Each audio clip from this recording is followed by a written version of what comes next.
Hello everybody, it has been a while since I've made a video for YouTube. This is Vincente Farley, in case you have forgot, and I would not blame you. But I've been doing a lot of my most recent videos have been pretty much coloring videos. And I thought, you know what?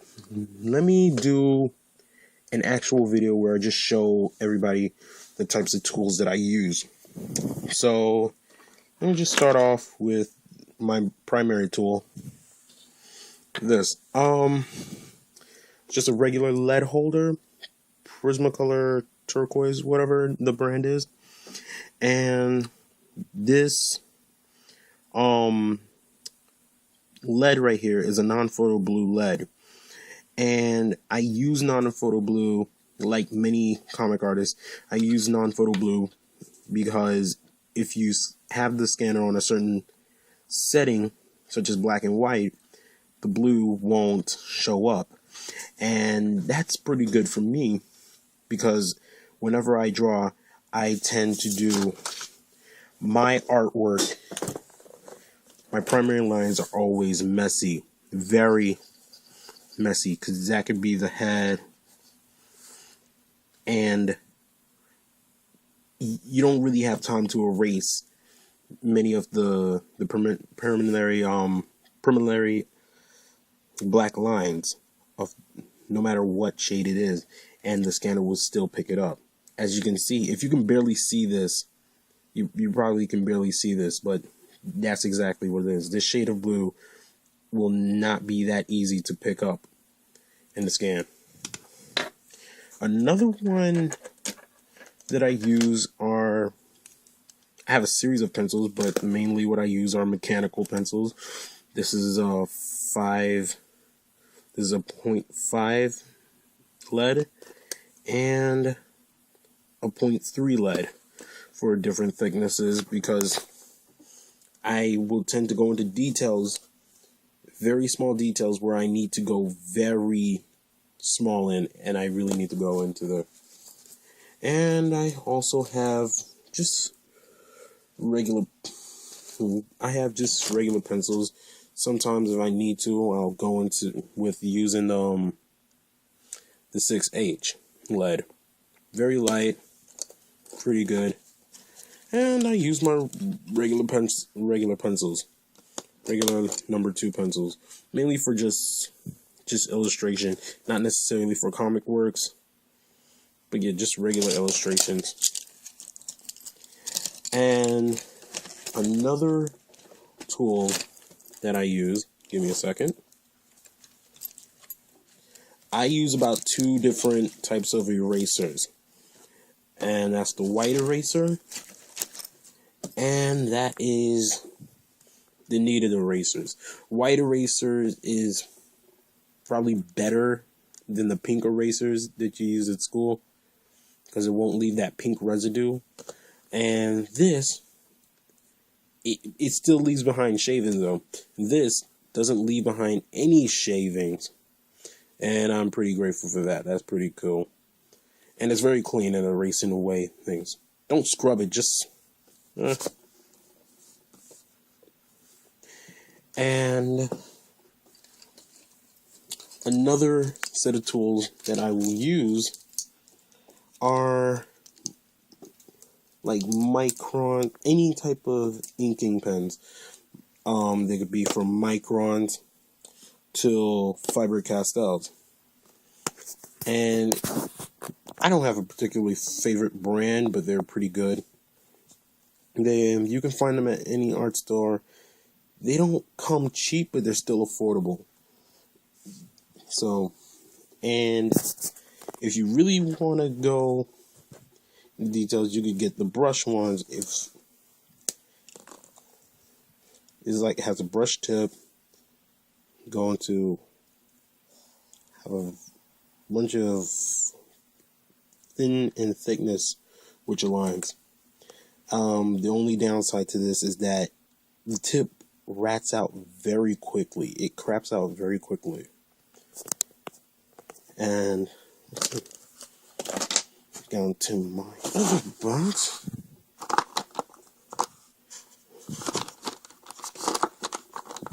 Trusty whiteout. Don't need to go in the self-explanatory what it is. Bold markers.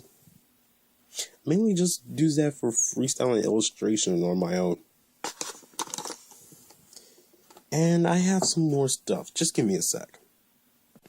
Another tool that I have is the Higgins Black Magic ink. Higgins Black Magic ink. And I use that.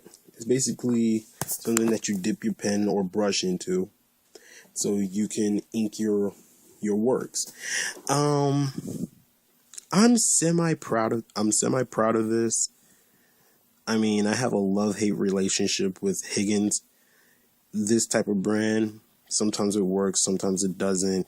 And I don't know, don't feel that you have to buy any of these. Just, I have about 4 different types of inks that don't really satisfy me perfectly. Later, I will try and get, Speedball. I heard that is very good, but don't take my word for it. And if you feel like you need to get it, I recommend that you try them out first. You try them out to see what's your tool. Anyways, next tool are my pens. I use a Crow-Quill Hunts 102 nib. I like it. It's very flexible. You can get, it's the industry's standard. It's very flexible. They actually hold up for quite a while, so that's pretty good. They're actually pretty steep, but if you can afford it, you can afford it. They're pretty good though, to say the least.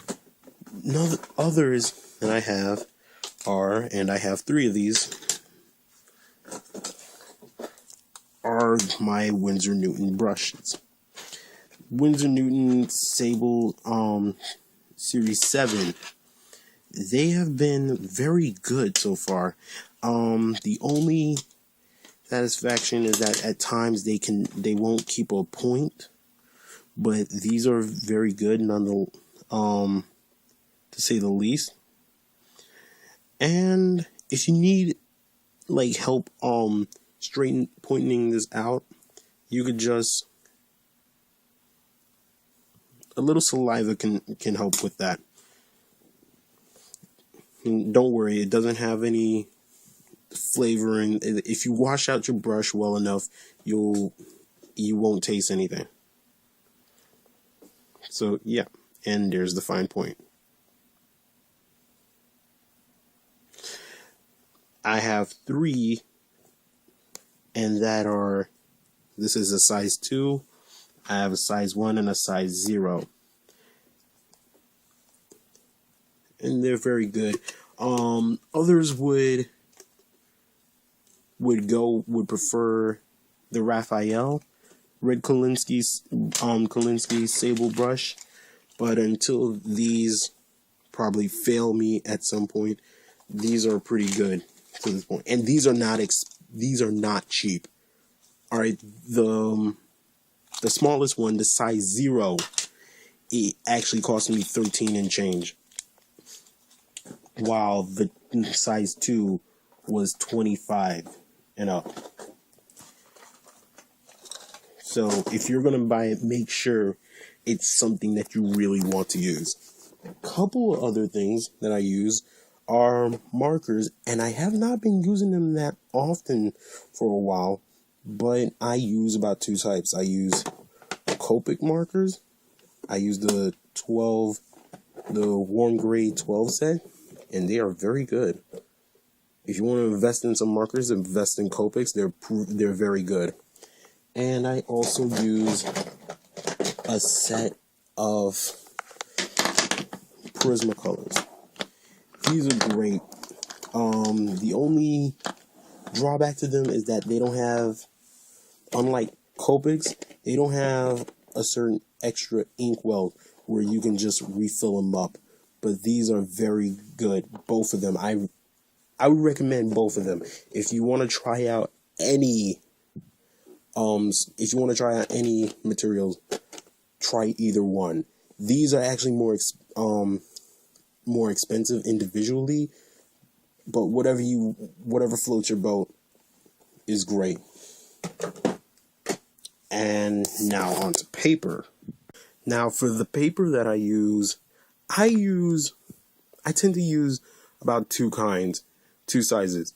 9x12, which is this very good cardstock paper, something similar to what Mark Crilley uses, but I prefer smaller.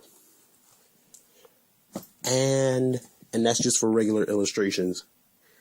And the one that I use for comics, mainly like the professional ones, are 11x17. And to make comic sequential artwork such as this. And in case you're familiar, curious, this is the page that I have for that DC talent search that DC had done sometime a few months ago back, where it caused up a bunch of controversies, such as Harley Quinn about to commit suicide, as you see right here. I know it did not get picked up, and that's alright. I spoke with a couple of editors and artists, and they said where I needed to fix up, where I need improvement, and I'm grateful for that. I actually went to Comic-Con, and it was pretty grateful for that. And I also see here more sequential art pages. In case you don't recognize this is a redrawing of issue 1, Hawk and Dove, that was originally drawn by Rob Liefeld. And I just decided, you know what, I need some sequential art in my page. One of the ways that I know is that our director, I forgot his name, I'll put his name somewhere, of DC, saying, I asked him, how do you go about getting sample scripts to draw out your sequential artworks? He said, basically, you go through comic books, and whatever comic books you feel that it doesn't tell the story well enough, or it wasn't drawn well enough, or you didn't like it, you can try redraw that. And you can use that for your portfolio, and that's actually pretty cool. And I've done that a couple times. One with Hawk and Dove here, and also with the event with Avengers and the Amazing Spider-Man. This is from issue 348, and it was originally drawn by Eric Larson. And yeah, those are my sequential pages. Anyways,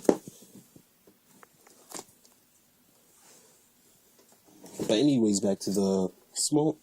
But for now, because I'm still practicing my sequential artwork and trying to practice with things such as perspective and details and the anatomy, I'm doing my own creator-owned work for now, just to practice.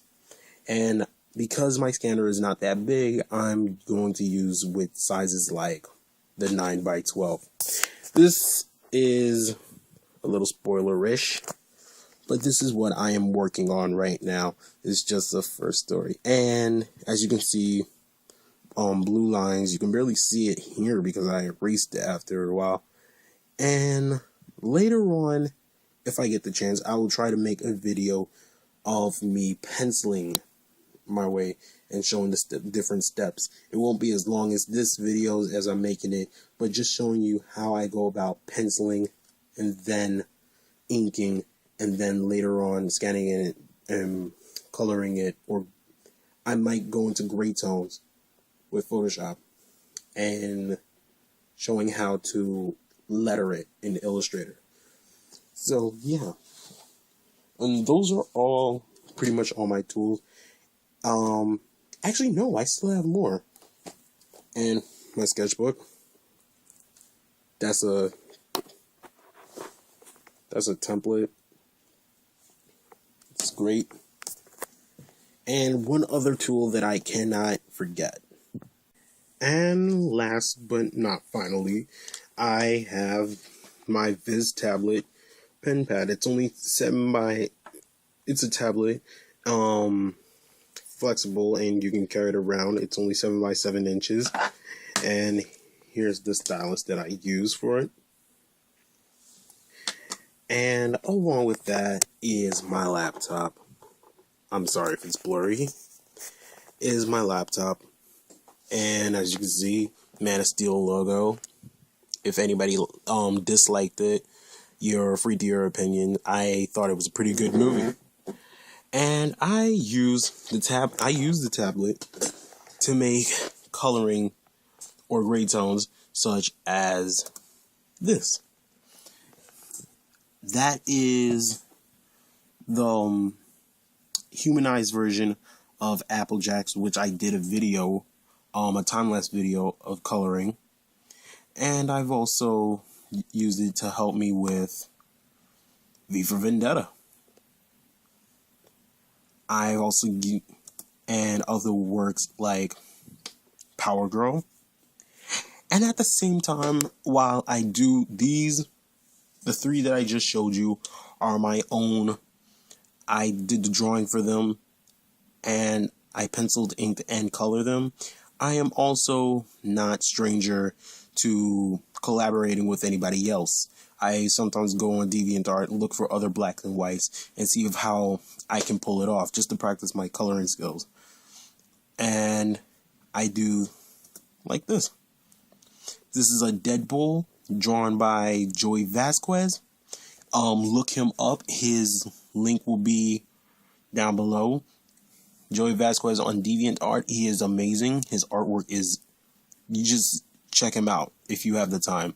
And also, people like Anya Arube. I apologize if I'm pronouncing that wrong. But yeah, check her page out. She has a lot of cute characters drawn, and they're just very beautiful. Go and check them out. Alright? So those are my works. Those are my tools. I use both traditionally and digital tools, but I am primarily a traditional artist because of where I'm coming from. I started drawing since I was 2, and I've never looked back since. I'm very skilled with the pencils, but I'd like to try everything so it could better give me a chance at trying to work my way into the industry. So yeah, and thank you for watching this. Sorry that it's dragged out, and from all my hopefully the next time it will be much shorter and much quicker and much smoother than this. Until next time, thank you. My name is Vincente Farley. Take care.